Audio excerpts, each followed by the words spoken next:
Porque as ações da segunda maior economia do mundo, um país que cresce rápido para valer, estão desabando. Estamos falando da China.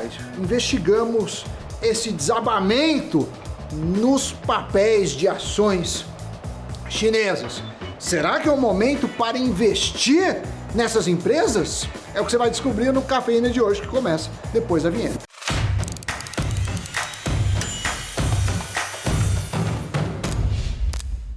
Amiguinhos e amiguinhas, o Cafeína está começando. Hoje a gente vai falar a respeito de um país que está lá do outro lado do mundo, mas gerando investimentos para nós brasileiros também, ou oportunidades de investimentos, Amy Boy. Falaremos da China, Doni, porque desde o ano passado, mais precisamente em novembro, sabemos que é possível você investir por meio de BDRs em outras localidades. Então, esse é o tema de hoje. Antes era preciso você abrir conta no exterior, tinha todo um trâmite. Agora, aqui mesmo na B3, você tem recibos ou investimentos sintéticos que replicam ativos de fora.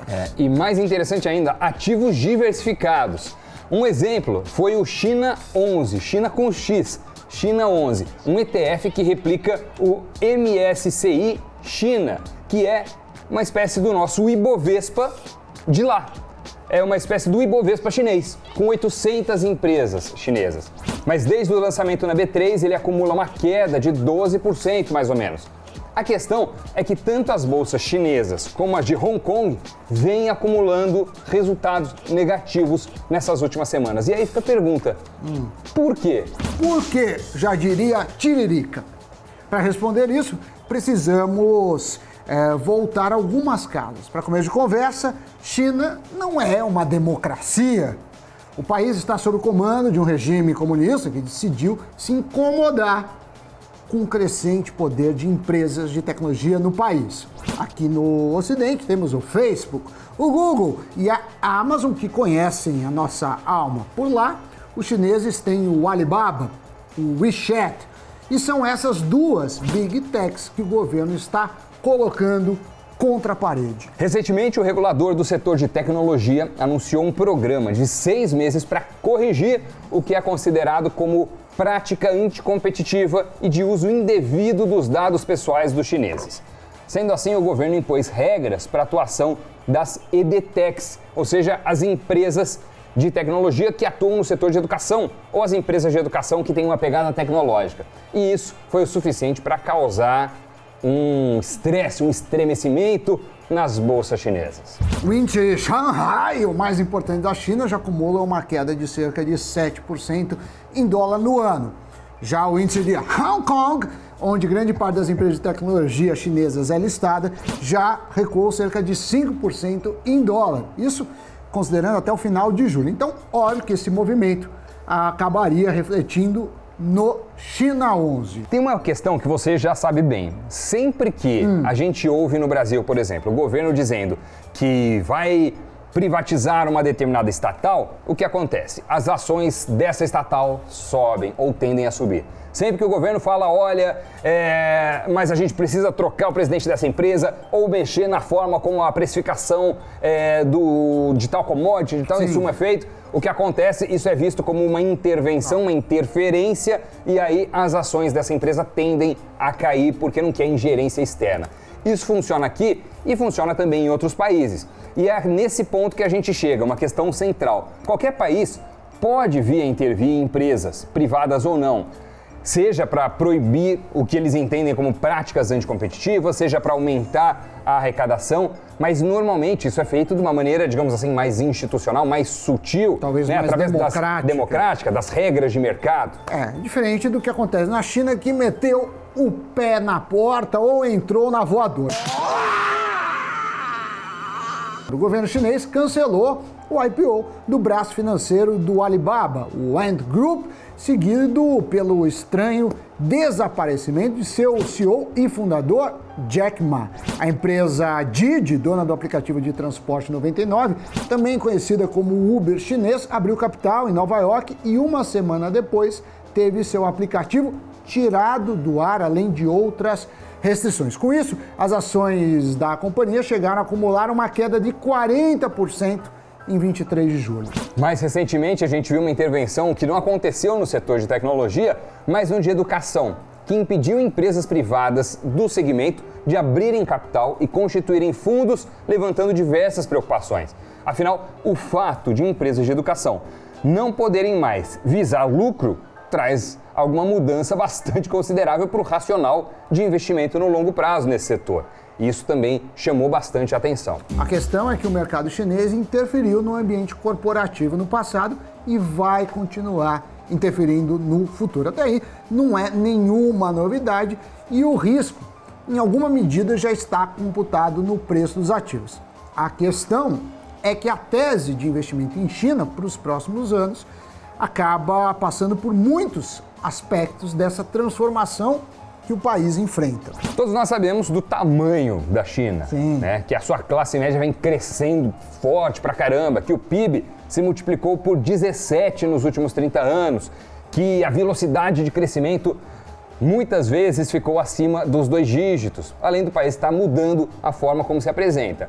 Não faz muito tempo que tudo que a gente lia como aquela etiquetinha Made in China, Made in China, remetia a um item de baixo valor, baixa qualidade. Isso aqui deve ser uma porcaria, por quê? É Made in China. Sim. Hoje não é assim, o país voltou a ser inovador, muito tecnológico, com objetivos ambiciosos, arrojados. Vários unicórnios, que são empresas acima de $1 bilhão. Com um potencial imenso. Sim, né? Pode olhar, por exemplo, a Xiaomi, que é um pequeno exemplo.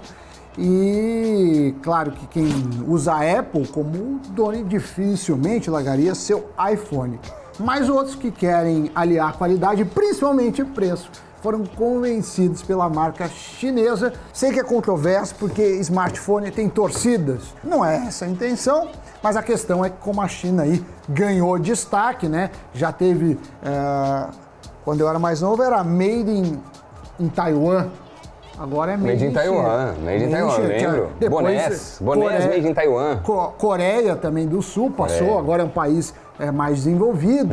Então a gente vê esse potencial da China em retornos. E obviamente, como todo retorno alto esperado, junto vem riscos. Certo. Se você que nos assiste é um investidor ou uma investidora que está mirando no longo prazo, a tese em China não muda, já que no longo prazo o país deve passar essa expectativa os Estados Unidos como potência econômica. Já existem previsões até estipulando a data, mas pode ser que você tenha visto parte do seu aporte em China 11, né, nesse BDR de ETF China 11, desmoronar. E isso incomodou demais, claro, todo mundo que estava com capital lá alocado. Foi uma queda forte e relativamente inesperada. A questão é que quando investimos em países como a China, temos que entender que apesar do país ter um grande potencial, estamos lidando com um país emergente, nesse caso, com um governo totalitário, e por isso a exposição do seu portfólio deve ser bem controlada. O ideal, então, é recalibrar a sua exposição a essa classe de ativos, né? Isso vale para diversas classes de ativos, para a composição de qualquer carteira de investimento. Você tem que saber dosar, colocar ali a fatia maior naquele tipo de investimento que você entende que tem uma relação de risco-retorno adequada. Da próxima vez que você tiver apostado em um determinado ativo, tiver convicto ou convicta do potencial e perceber que esse ativo caiu muito, talvez possa ser uma possibilidade de comprar mais, de aumentar a sua exposição.